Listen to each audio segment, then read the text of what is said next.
Level set.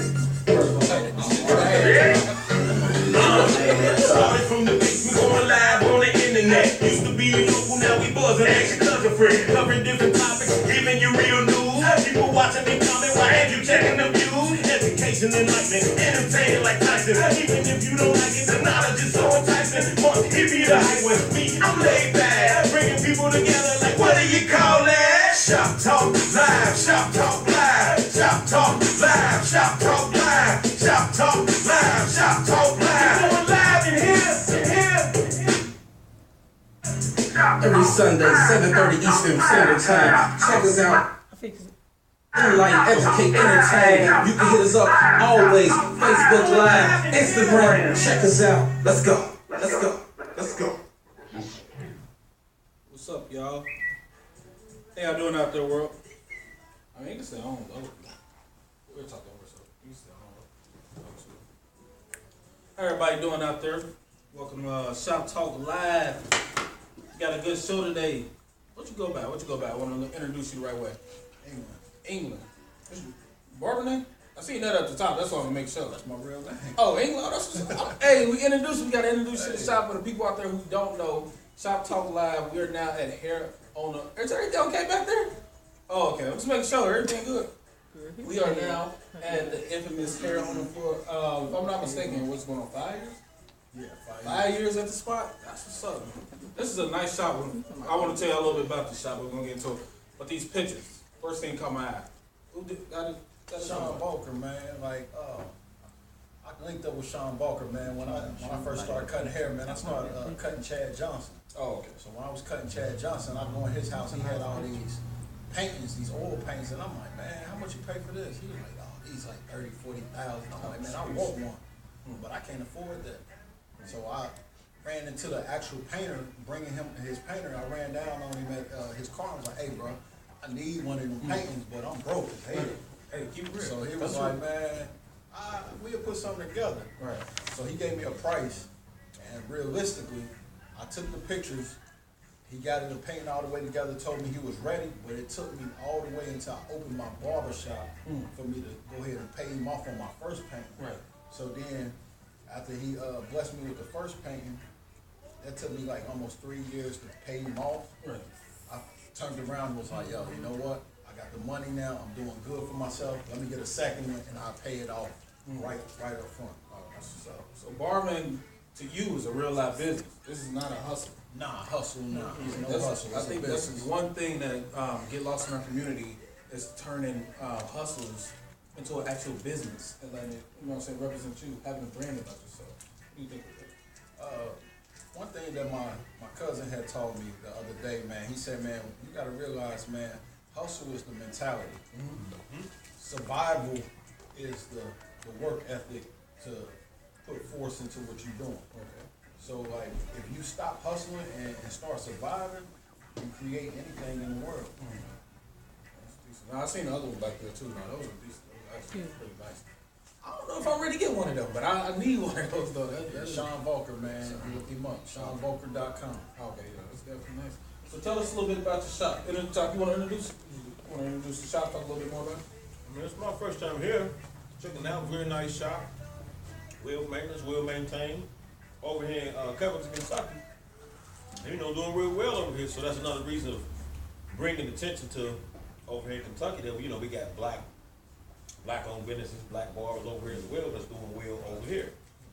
So, there's money all over the place. Just get out here and get it. And, I don't want to get into his whole story. I prefer him to tell his whole story of, where he came from, where we come from, when we met and where we at today, and that whole process, and, what it takes to go through it to get here. It's if you dream it and you put forth that work ethic with that hustle and turn it into a business, success is sky's really the limit. Like I'm trying to tell you, we're coming from nothing. Right. A wrestling struggling just to get through barber school. So what made you want to start barbering? So it started with that. Was this something that you wanted to do? No, because it seemed to me looking around, you do man. Good for yourself, and it seemed like the passion is there. I give you the rundown, like man, it definitely was not what I wanted to do. I was incarcerated, And when I came home from incarceration, man, I ain't have a job, bro. I was broke. I don't have a high school diploma. I don't have a GED. So, man, like, you know how you live a lie? I was living a lie before I joined barber school. I was the dude that was like, I was faking it until I made it. So, like, they were like, oh, yeah, you got that, you got $1,000 in your pocket. Yeah, I got that, but I ain't had nothing. I was broke. So I went to get my hair cut by Mr. Alicia, rest in peace, over in Evanston. That was my only barber my whole life. He was my mentor. So he was like, man, what you gonna do with yourself? And I'm like, man, I don't know, I'm good. He said, man, how much money you got saved up? I said, man, I ain't got no money, bro. He said, what? You ain't got no money? He reached in his pocket. Miss Alicia always had 2 pockets of money. On the left side, that was his peel off for the people that walk on the street, and on the right side, it was that one type of money. He pulled out, went to the right side and pulled out the money. It was like, huh, man, go to barber school. I'm like, damn, he just gave me $1,000. He said, man, that's a start. And I'm like, you know what? It must mean something. When I went up to barber school, we had Mr. Charles English. Bro, this motherfucker, bro, the most crookedest man alive. I sensed it from the beginning, but everybody just like, nah, you tripping, man. You a high-head, you tripping. And I'm like, you know what? Mr. Charles, man, I need to get in this barber school. He was like, man, we ain't got no position. Right. And I was like, man, we ain't got no position. So he was like, oh, yeah, we ain't got no position. So in my mind was on some real shit. I was gonna take that $1,000, go buy some dope and try to flip it. But then I remember Mr. Alicia ain't give me that money for that dope. Right. He said, man, go to barber school. So I went back into school, even though they said they have a position.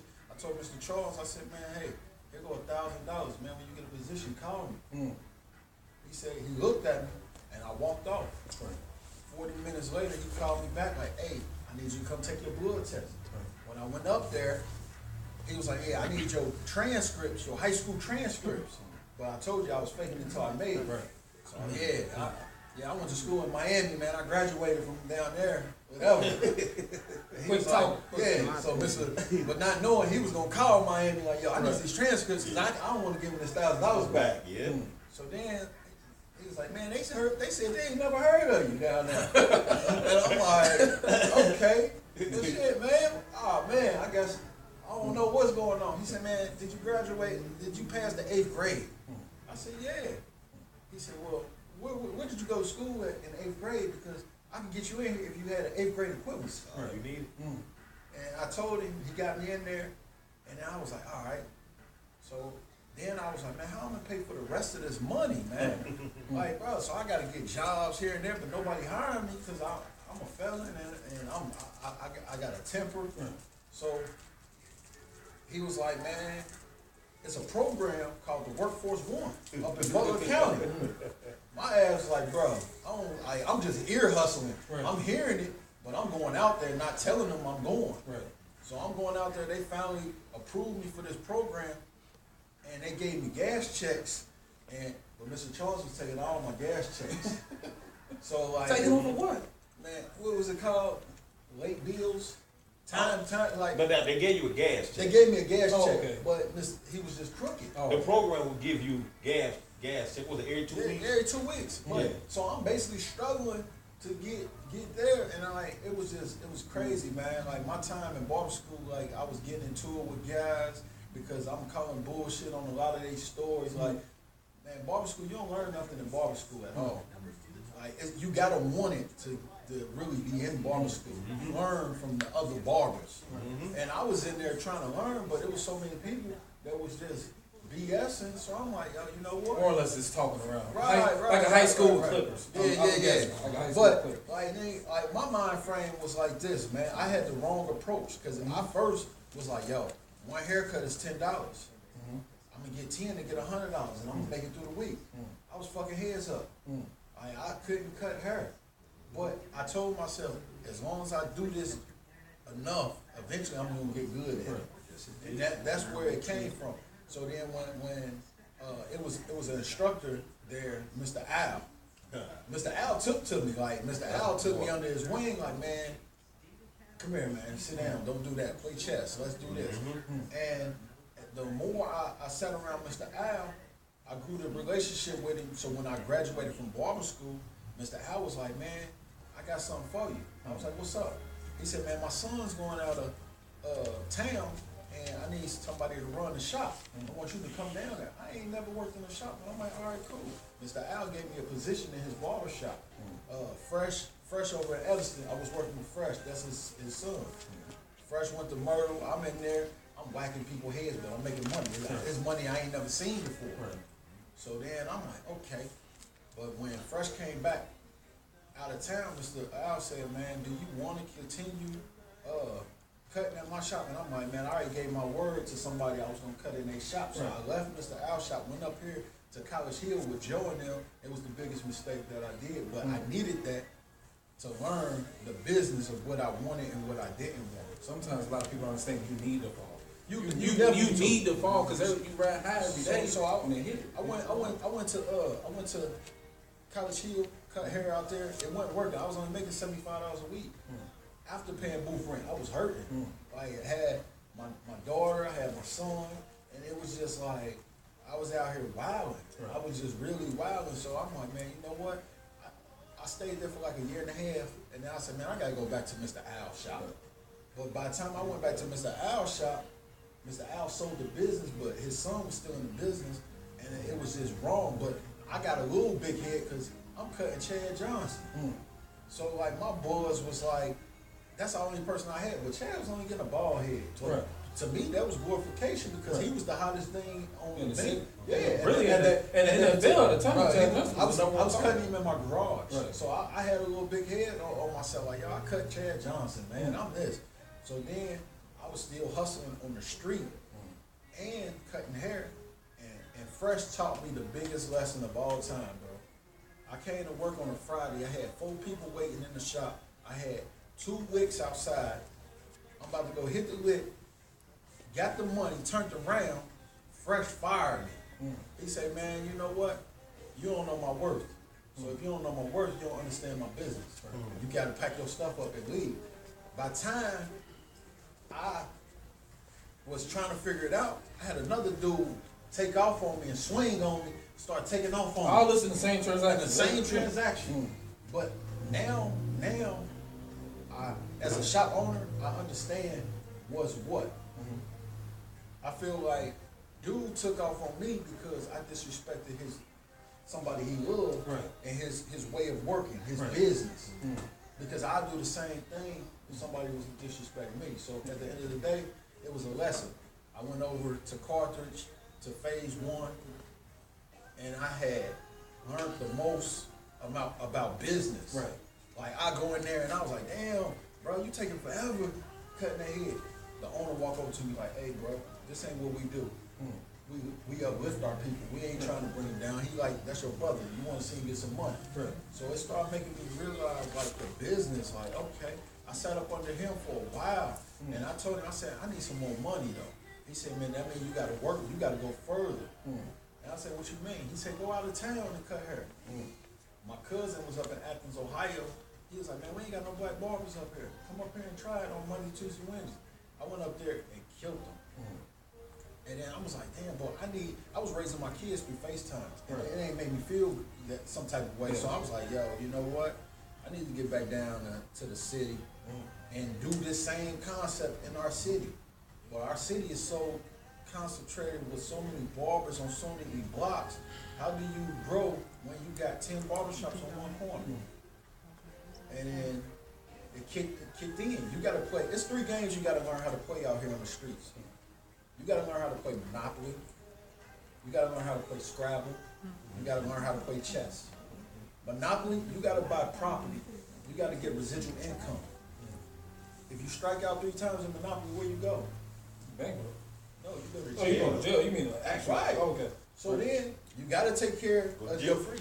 In Monopoly, you got to take care of the community. You got to take a chance. You got to pay your water, electric, all that. That's Monopoly. Scrabble, you got to be careful how people label you.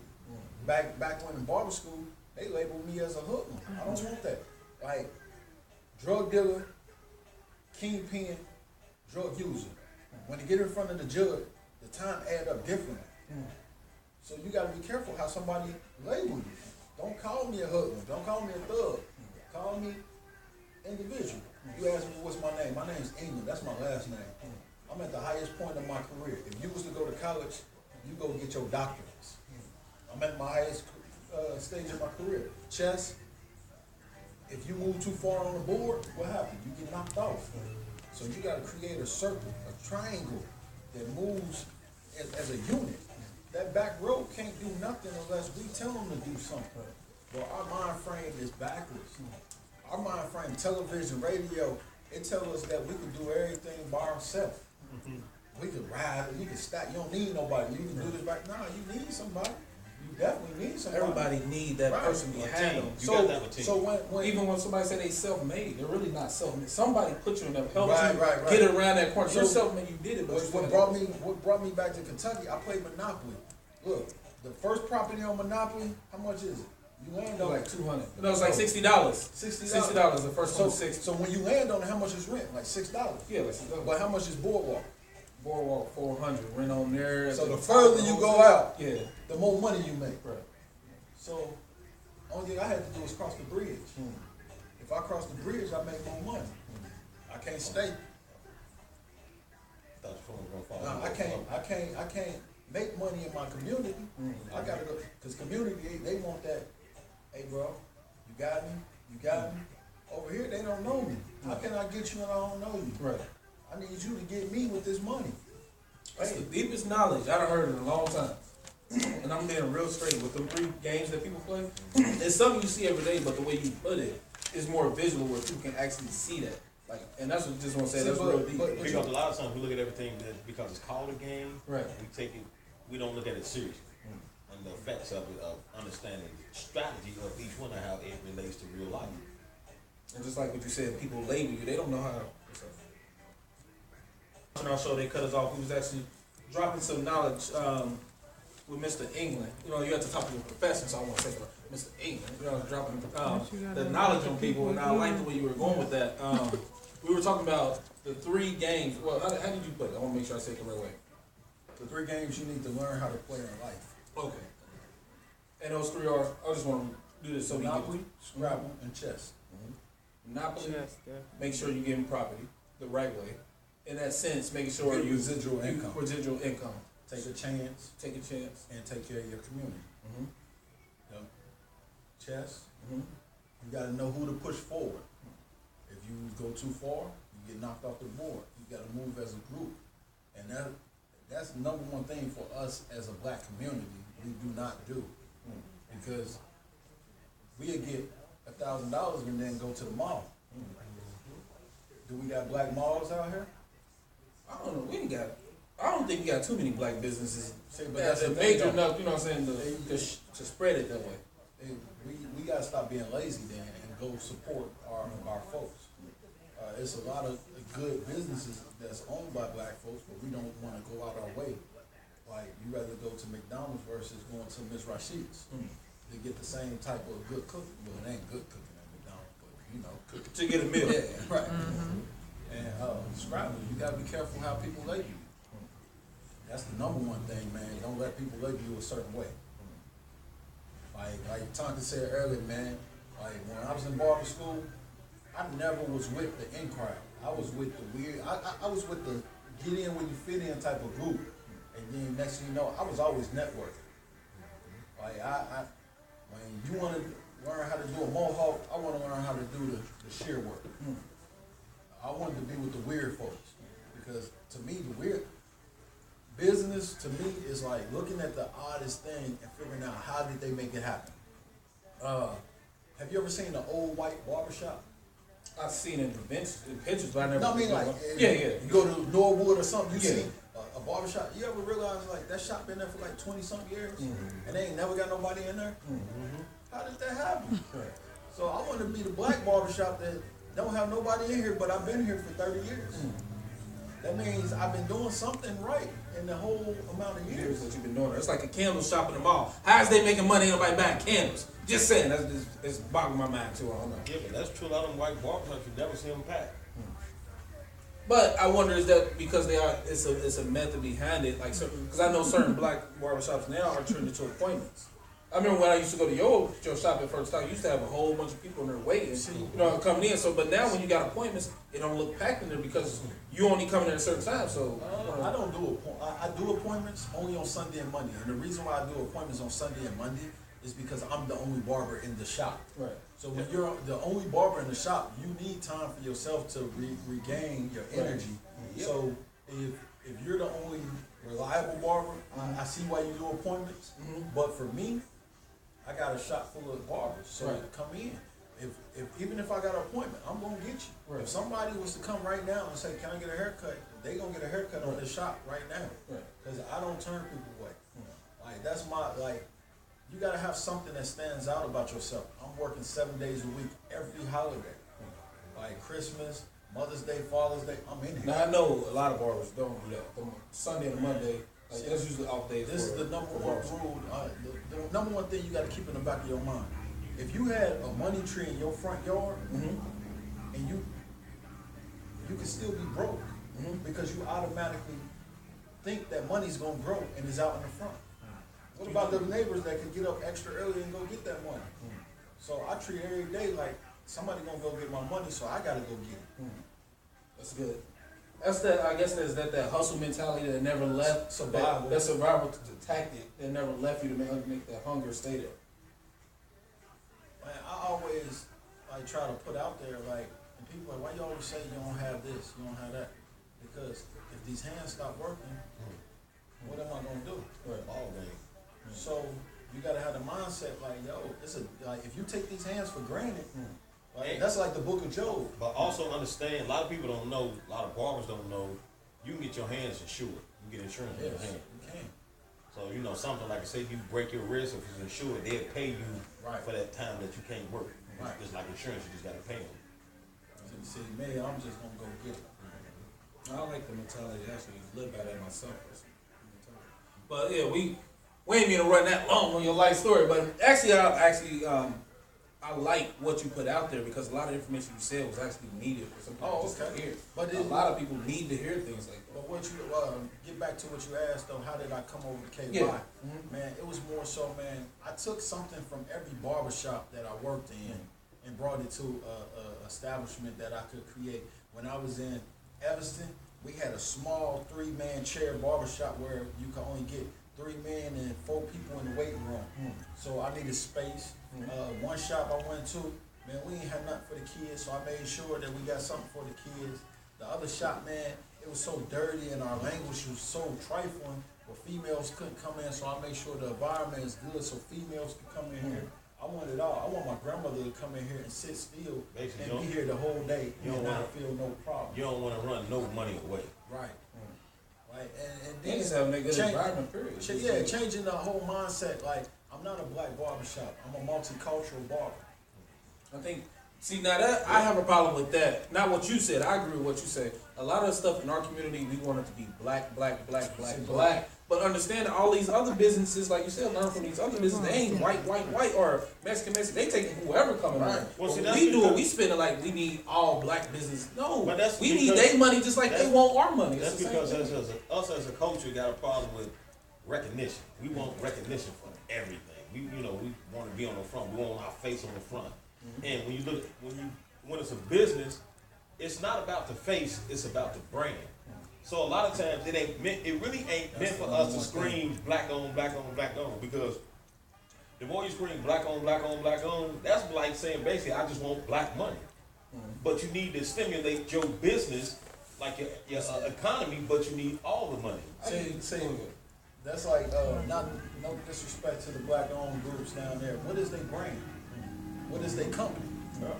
Now you got to know how to separate the difference between the brand and the company. Because like I said earlier, man, everybody want Kanye West shoe. But where you got to go to get Kanye West shoe? You got to go to Adidas to get them out. You got to go to Adidas. So you got to create a brand that's bigger than the business. Most of these companies we go to, we don't even know who the owners is. But I give you 2 examples with that. BET, which I think is bad. I think that BET of what it is, but I think the ownership, like MTV, is music television. It was basically everybody can be a part of this. BET was just black entertainment. So it only drew from black people in a sense. It controlled their mindset. But in that particular time frame, they focused more so on black because that was the only era that we had, the only channel that we had to expose. That was in that era right now. But now we got the crossover where you got blacks and whites doing things together. So now it should be open all the way around the board. I understand that, but I just when you put that hold on the words only black entertainment, if they would have called it something else, as like entertainment complex or what's UPN like what they call it, what's they call it, nigga color or something, I don't know what it's called, but it's our entertainment, something like that, our entertainment, Okay. or like FUBU, For Us Balance. Right. You're not putting that label of black on there. For Us Balance could be us as a people on the ground. It could be us coming up. That's what I mean. So when I say just putting that stigma on there, because we had a big thing in Cincinnati with the Black Festival, they were putting that together. They didn't want correct me if I'm wrong.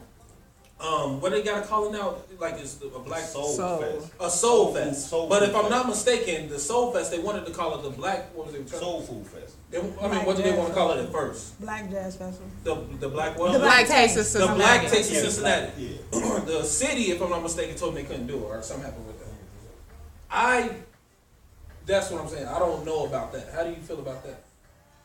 I mean, Having to change it from black this is like, to soul.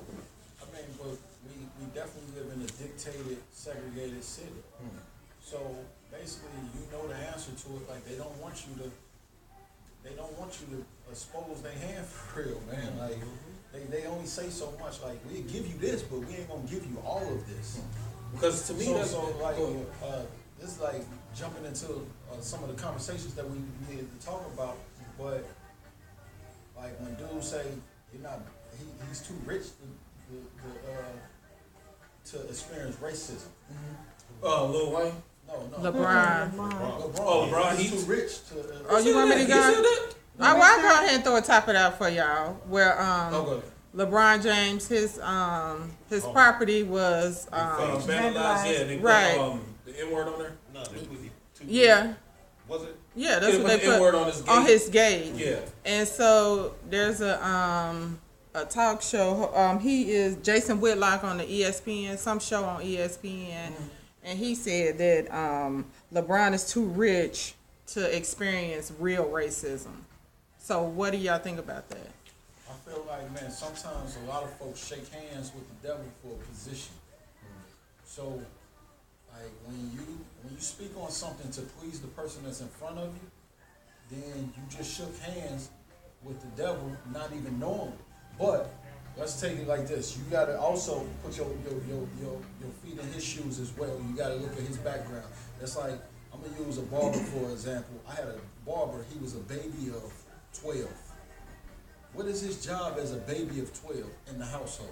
His job, he can't go play with the older kids because they like, get away from me, go where mama at. So when he go to mama, he gonna tell mama everything the older kids are doing, right? So when he get older and he jokingly tell on somebody, it's not that he intentionally did that. It was already embedded in him because this is what he's immune to. So the comments that the guy might have stated, you never know as a journalist how many times he told on somebody or decharacterized that person just to make a story to get into a position. So basically saying the news reporter just talking just to get where he at. You never know. I don't know his situation. I don't- Like, was he using it to get another. Like, So how do y'all feel about what he said? Do you me agree personally, with that? man, Go ahead, I'll let you answer first. me personally, man, for LeBron, it does affect because he has young black males growing up in his household and a female that's growing up in his household. But my approach would be, as long as my check clear, I don't care what he say. Because at the end of the day, like, this is a dude with an opinion. You can have your opinion, but at the end of the day, who you putting God in front of me? You're not God, so you can't really judge me on this. So do you think he's too rich to experience real no such thing. racism? That particular question. Me personally, I think is LeBron James too rich to experience racism? I say is very whitewashed, and I use that word very funny, not saying white, but I think it's very like put offish, where he won't see it as much. I mean, unless he strip off his LeBron James. Because when you walk through, say, me and you go through a store, we're average black dudes. We walking through, say, what's the store downtown that a lot of people shop? The one. Saks, yeah. You walk through Saks, you just some black dudes walking there, you're going to have security look at you a whole different way because you're walking there. Now, LeBron James walking there with a crowd of people following him, or they know who it is. No, it's a whole different, hey, Mr. James, it's a whole different aspect of it. So, P. Diddy said it best to me, no matter who you are, I don't like what he said, but I understand it. Don't matter if you're a Bentley, you still a nigga just in a blue car. Don't matter, because when they pull you over, you still nigga in that blue car. Me personally, man, it all comes back to your character of yourself, man. Because like it's been places that I go to, like we got a steakhouse right up the street. I go in there with my sweatpants and t-shirt, and I get like the best service of all time compared to the white guys that got on these suits and ties. So I feel like it starts with yourself. But the question is he too rich to experience it? I feel like anybody could experience it, but he is more so, he can't speak on it as freely due to his platform. And with his platform comes his security for his family. So he could say, yeah, I experience racism all the time, but with him saying that might help him lose an endorsement that he might need for his children's life savings. So he can't really speak his mind, so he do the political correct. He can.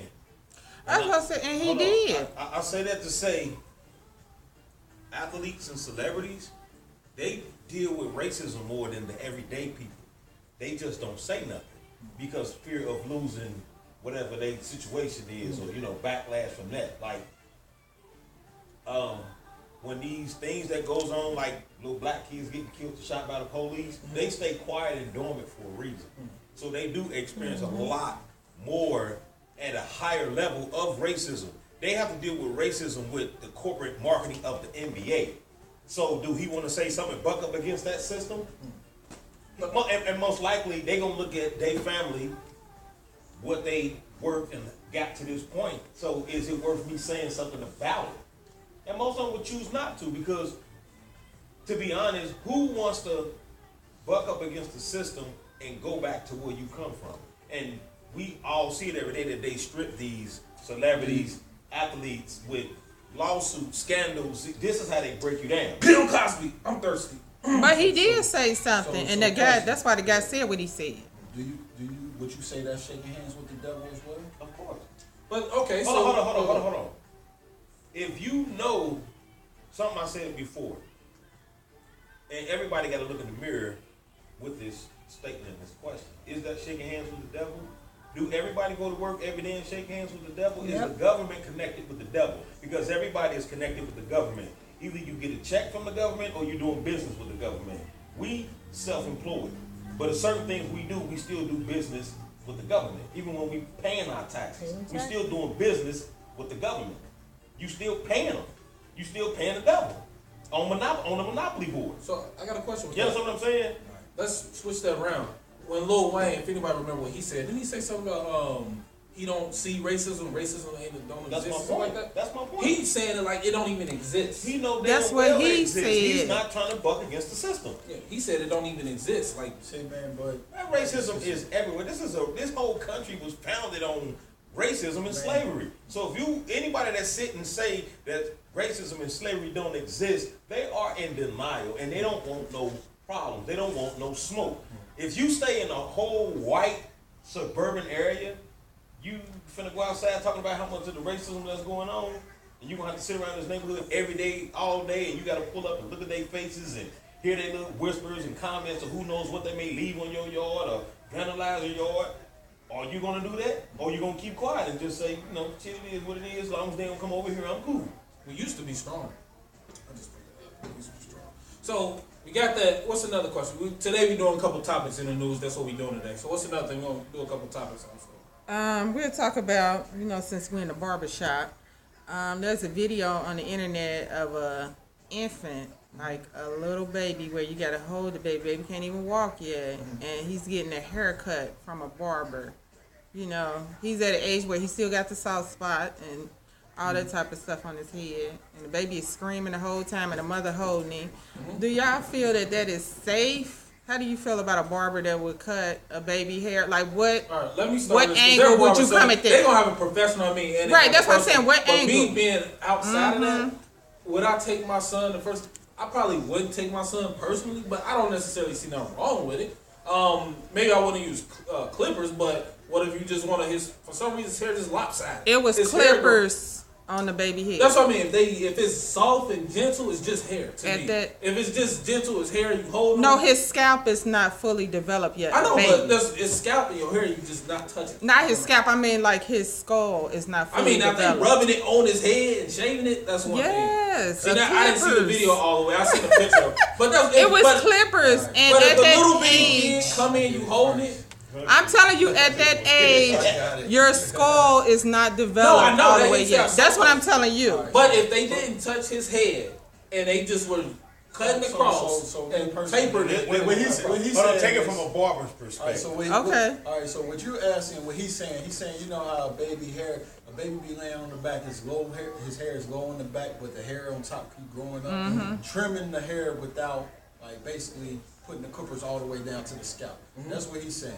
Me personally, well, I'm telling you what the video was. It was clippers on a baby head. It was like this. So, like, one thing about the media, it don't have no caption of saying what was the issue, why the baby was getting context, haircut. Because me personally, like, what if the baby had lice in his head due to pets or whatever in the household, and it needs to take the hair low? Never know. Me personally, as a barber, I would have recommended them not to do that to the baby. It's been times that I have cut children under 1 year old, and I have asked the parents, like, yo, I do not recommend this. You should bring them back when they 1 to a year and a half to get their hair cut due to the soft spot.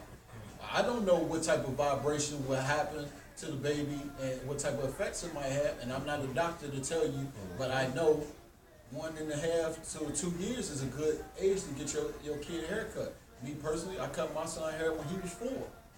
So I don't agree with babies getting haircuts, but we never know what the circumstances was in that situation. What if it was a cultural belief where folks believe you should get your first haircut to burn?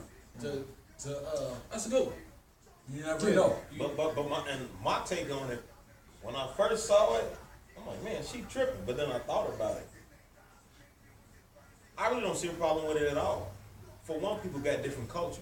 But at the same time, the main thing is we don't know if there is a scientific effect of the vibration or the materials in the clipper that it will damage a child's brain.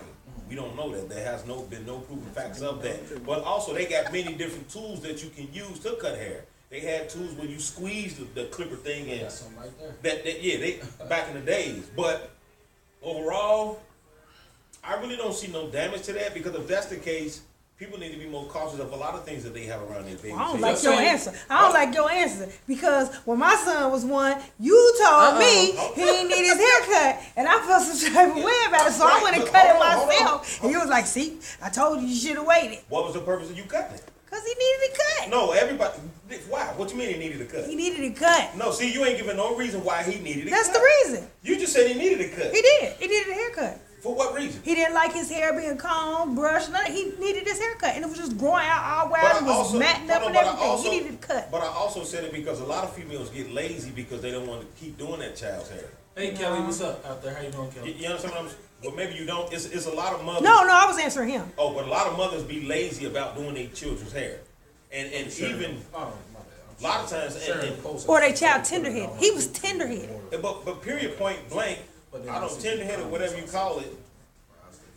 There's other things you can do to children's hair. But if you don't know that and you've tried other things, so then that's why I tell you didn't.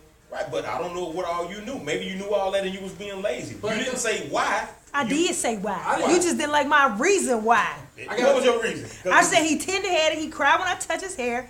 I'm trying to put it in braids and little bob-balls, and I'm combing it. And no matter what I did, he was just screaming, hollering, crying. It's funny she say this now, right? That boy's still tender-headed. Right. He get a mohawk, and I got to pick the mohawk out. And he screamed, hollering, cried. So basically, Why you ain't dealing with the crime? You want me to deal with it? Well, I'm getting paid for it. Bring it. Thank you. Yeah, but guess what? But no, I'm still trying to tell you, keep your money. He don't have to get his hair cut. Yes, he do. If it grow out, then what up? He gonna be crying. But he don't cry when he get a haircut. He cry when he get a mohawk, and you gotta comb it out. He cried when he had to get it combed. And most times when kids come to the barbershop, you must comb their hair before you cut it.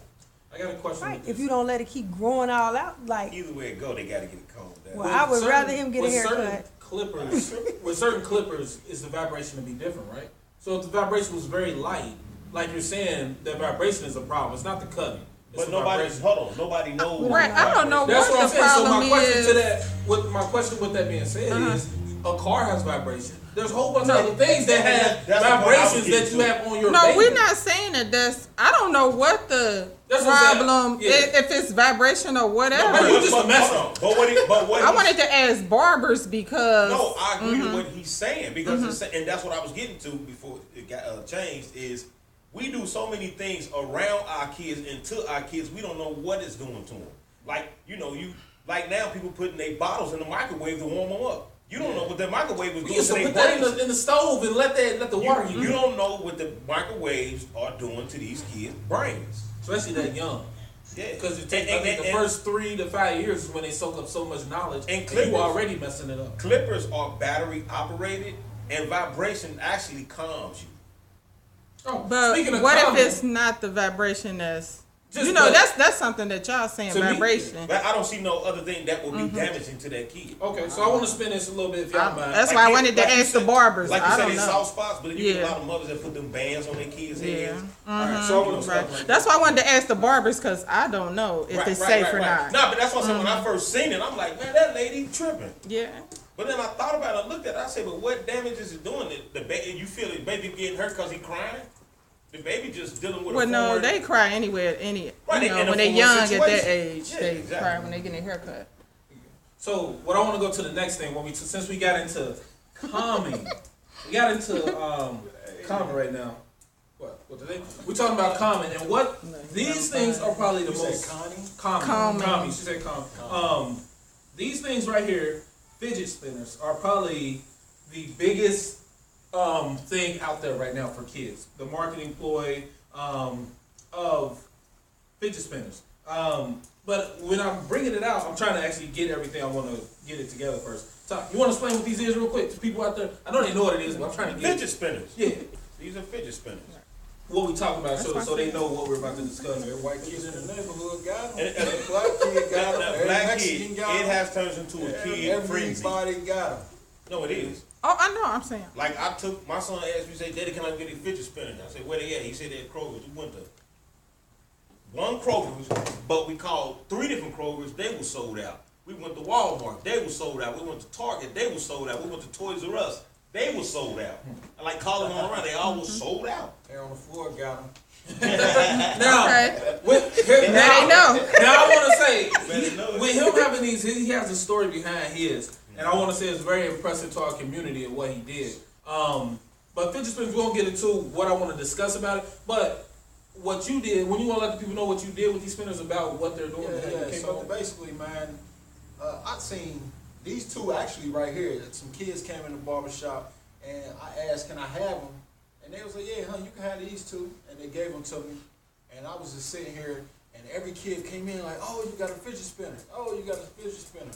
And I'm like, okay. So I went up to the store, and I seen that they sell the fidget spinners up there, and they wanted like $5 to $10 for these things. Hold on, I went online.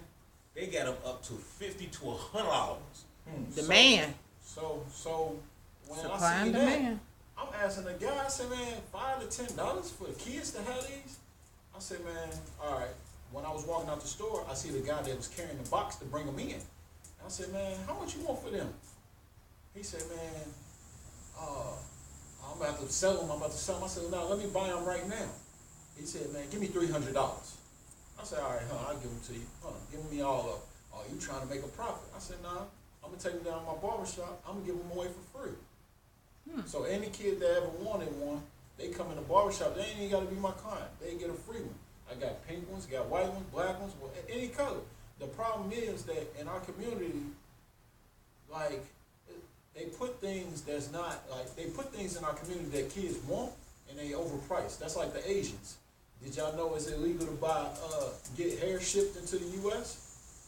No, we didn't know that. Hold on, pause. Go back 2 steps. It's illegal to get hair shipped in the U.S. It's illegal to get hair shipped into the U.S. You mean if you can't call yourself? Break that down, because a lot of people like all his hair and he's ain't coming from. No, listen to me. It's illegal. Look it up. It's illegal to get weave shipped into the U.S. So if you ever pay attention, they don't sell weave at Walmart, Walgreens, any of these places that's corporate stores. You always got to go to an Asian store to get it, which they have an Asian Connect, which is their family, and they get the shipment sent to the business. Personally. So it's Walmart illegal. got weed. So it's Walmart illegal. got weed? So Yeah. Okay. so let me. It's illegal to do it. Well, it used to be. I'm not Certain sure. Walmarts. It has to I'm be not in the sure then, ethnic because, area. like, It has to be in the so ethnic that's why area. most Asians Interesting. Asians open up stores in the black community. And their main product is hair. Right, because they know blacks are going to use it. It was on Netflix. They got an episode called Hair on Netflix that talks about that. Look at it. Make sure I look it up. Check it out. Christian So- said these are very dangerous because they are not regulated and have been tested and found that they have high levels of lead and mercury. Well, that's Really? yeah, A little so- girl swallowed that. But before we get to that, what I want to talk about is what it's called. A little What girl people swallowed don't, one of them. but a lot of people don't understand what these things are called. My daughter, she came to me and said she want one, and I didn't know what it was. I want to research what I'm doing before I give my child some. So she asked me for it, and I said it's a fidget spinner. When she gives me the name of it, I look it up. It's called fidget spinner. So I look it up, and I pull my daughter, and I read it, what it's from, and where I look it up and see where it came from. So if y'all don't know what a fidget spinner is, it's actually from fidgeting, from kids that fidget. But I'll read it to you quickly, give you a synopsis of it. A fidget spinner is a type of stress-relieving toy. A basic fidget spinner consists of a bearing in the center of a design made from any variety of materials, including brass, stainless steel, titanium, copper, and plastic. The toy has been advertised as helping people who have trouble with focusing or fidgeting, such as those with ADHD, autism, and anxiety, by acting as a release mechanism for nervous energy or psychological stress. Experts were divided on this claim, with some supporting it while others disputed its scientific basis and argued this toy may actually be more distracting. With that being said, when people get these toys and they give it to a child, it's actually made for kids who are fidgeting, who's going ADHD, breakouts, problems like that, to calm them down. So it's a lot of withdrawal of giving these as toys versus using them, versus using them medically. And that's why I want to go, how many people really understand what these is for, and do y'all see a problem with it doing what it is versus turning something that's actually medical doing that? What do y'all think? Me personally, man, everything's gonna sell in the store. Right? These definitely gonna sell in the store. So like that's why cell phones are for video games. My opinion. But most families go out and buy their kids cell phones and don't teach them the responsibilities of using it for emergency use or whatever. I understand when you go with that. So basically, like, if the foundation isn't right with the person that's purchasing it, it's not gonna be right. People just want, but no education behind the stuff that they're buying half the time. What do you think, Todd? What do you think about it? Well, I think if you minus the mercury and the lead that you're talking about, because I know all of them can't be made out of it. They probably start making a certain few. You know what I'm saying? Probably, and maybe even put those in certain communities, whatever you want to call it. But outside of that, what the purpose of it is for, I strongly would replace this with the ADHD medicine. I strongly would replace a fidget spinner. So you rather, you got a son, he got a problem with ADHD, you rather give him medicine versus give him a No, I don't think that's what he He said. said he would rather give them I'd that. rather give him a Oh, that's all. I thought you was. That's what I had the question. No. You rather give him a fidget spinner? Yeah, because like me personally, I have ADHD, and like me, have you ever seen a kid on ADHD medicine, like or any type of Ritalin or? I've seen it come real, like all the way down though. Me personally, so like when I take my medicine, I'm gonna tell you the side effects. what about the depression that I had before I took the medicine? So now you just calm me down and think about all my issues. So it's so many things. They never think about that part. So now with that being said, with these toys that are given out, present state. how do you feel about giving the same toy as you said of somebody who actually can use this, just giving it to a child that's just using it as a toy? See, but like you said, it's not a toy though. But that's what I'm putting out there to the community. It's not a toy. It's But not a I done toy. seen Facebook where girls got fidget spinners on their nails. Like See, they don't, and they're popularized. It came Well, out of they the put them 90s. everywhere, Yeah. yeah. That's what I'm saying. Hold on, you think that's something? Hold on, I have to cut you off. When I first seen my son showed it to me, so I'm researching, looking at it all, checking them all out, all different kind they make.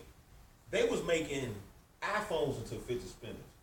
Cause it ain't nothing but the barbarian set That's making it spin. So all they did was drill a hole in the center of anything, and they just making sure it was big enough to, your hands was big enough to go like this, and they just put the whole barbarian set thing inside of that, and made their phone into it. So they really was just making any and everything they could fit to spin. But the reason why I give them out is more so to say, hey, I don't want to see you spending that money with these. I'd rather lose the money than a kid go without to go out and try to get this. Now, actually, I do commend you on that. I do like that fact of what you did. Because a lot of kids will get pressure because they don't have something like that. Or it's just that community of choice that you don't have it. Even though medically as adults, we know like that you shouldn't be doing that. But as kids out there in these streets who don't have the teachings behind it, they're going to just want. And I understand when a little kid don't have it, they're going to, you know what I'm saying, it's going to make things happen, make people feel So like what Tonka asked earlier, man, who made it more popular? I just read it. They That's actually my were question. they were invented in the 90s. They just got popular this year. Literally, My thing this was is, the first year. like I said, who marketed these to children? Because they instantly went into colors. I mean, they got it with some. They got the lights be flashing on them. That's like man, that's like the rap music right now, man. We got everybody want to pop a Zanny, drink some syrup, but you see, like they making it more popular. So who made this popular right now? You know, it's one you want to be something that's on Wikipedia. It says on December 23rd, 2016, James Blake of Forbes, which is Forbes magazine, published an article describing fidget spinners as the must-have office toy. Okay, so he made it as a must-have office toy, not even Office for mean okay. adults. for adults. Yeah, okay, in late so March. basically, that was a higher level of like a platform who put it out there to say a must-have. For adults, yeah. Hold So on, they but start listen marketing to for me. adults. That's shaking hands in a way because it's like, okay, we could throw this for adults in there because 9 times out of 10, man, these kids are walking around as an adult. And then, but my other thing is, if they say an office toy, then I would expect these to only been sold in like Staples, somewhere like that. But these is in every children section. Yeah, we gonna hold on. toys. I'm gonna break it down. It says in late March, users on social media websites such as YouTube and Reddit began uploading videos, reviewing and performing tricks with the spinners. So now they don't use YouTube to make them popular. I guess YouTubers did it. Then the Boston Globe reported that fidget spinners in general entertain the mainstream. So now you got another major news line reporting that it just entertains everybody. And basically it went from there. Several sellers reported to be creating and selling customized spinners. And then guess it went from there. So it went from people just making stuff popular. You know how we say, what is normal? How do you define normal? You make normal. What the? What's wrong? Nah, I was reading the comment. She said she saw a little girl buy 3 fidget spinners at the corner store and spend $45. But 3. But you see what that did? Take them back. Yeah. Come to here on the floor. and they got them. They got different kinds of different prices. $45. Yeah, I'm telling you, they got some 40. I'm trying to tell you now. You got to see all the types that they making. Like some are better, some are durable, some's more quieter, some is noisier, some got lights on them. They making all kind of fidget spinners. Wait till y'all see the spinning rims with a fidget on there. That's when it's gonna hit. That's when you see the spinning rims pull up with a big fidget sitting on there and rolling clean, They got some with like blades. like a knife. Yeah, they show on YouTube some white guys actually made one out of knives. Yeah, and they spent it, and one dude, he spent it and he put alcohol on, he set it on fire while the fire was spinning, and he stuck a little rod through it. Too much. And that's too much access for kids because they're Way gonna be too at home much. trying to do the same thing. And talking about on YouTube, talking spin this, bro. You know, alcohol and fire will catch, man.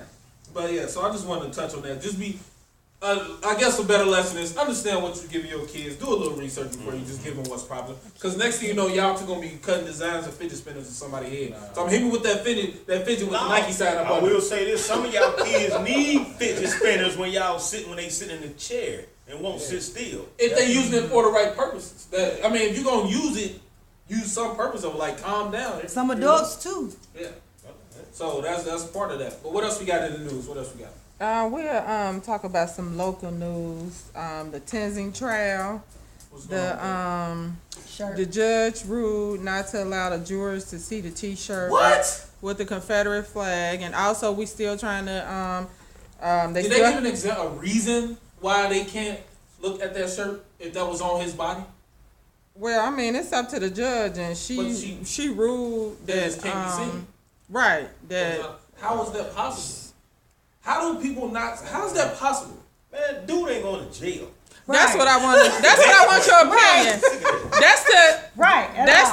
That's what I want to know. Do y'all think that he's going to be convicted because they haven't even seated a jury?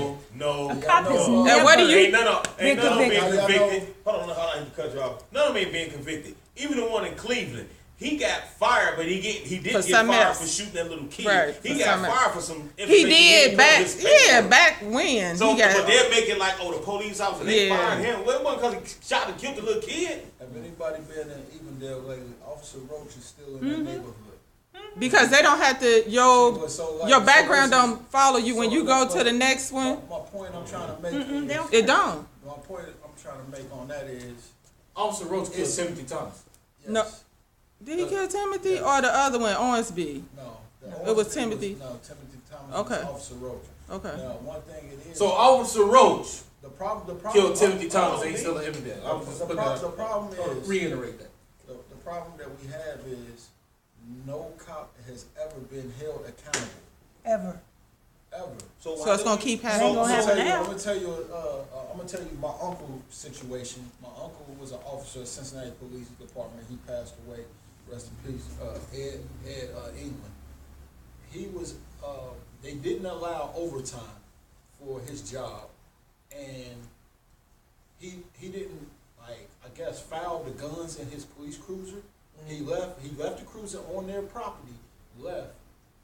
Went home, came back because they didn't allow overtime. When he came back, they treated him like he was trying to steal the guns. He had a year or two worth of courts and everything where they basically forced him to retire. The thing about police department, they the bullies. So if nobody's been held accountable, where do you make a complaint when it comes to the police? To the police department, which would get covered up. So basically, if nobody's been held accountable, there will never be an actual sentence on these officers. So basically, at times, man, it's like the old mafia. Like, okay, dude, we killed this person, so you got to go ahead and pay your dues over here. So go ahead and lay down right now. And that's what we see. Ray Tenzin, man, we don't go off of common sense anymore. Common sense is somebody died, so who's going to be held accountable for this person's death? And then us as blacks, we need to sit still on certain things. And speaking on the Tenzing situation, they put $1 million out there, or however much was settlement for the family. What is $1 million when you got 12 kids? So that means you got 12 kids, and each 12 of them kids got a different mother.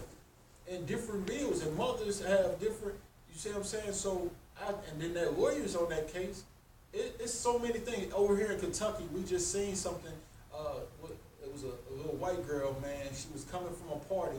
There was a group of kids, they was leaving a party, and the cop told her to stop. She sped off.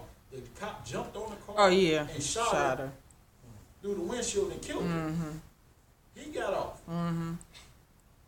So nobody's ever going to be held accountable when you behind that badge. Because you got to understand who is the authority over the police. But then at the end of the day, I feel like a lot of these officers go into the job with the mindset they wanting to help, but then when they tell them shut up, you can't help, they turn. I don't say they turn. It just get frustrating because they pick the wrong career and they don't know how to backpedal up out of the situation that they got in. And you got to understand, literally, what their job description is. It's not being a police. It's called law enforcement. See, but They are there to enforce the laws, not save a life, not defuse a situation. They are there to enforce laws see, but this is another by thing. force.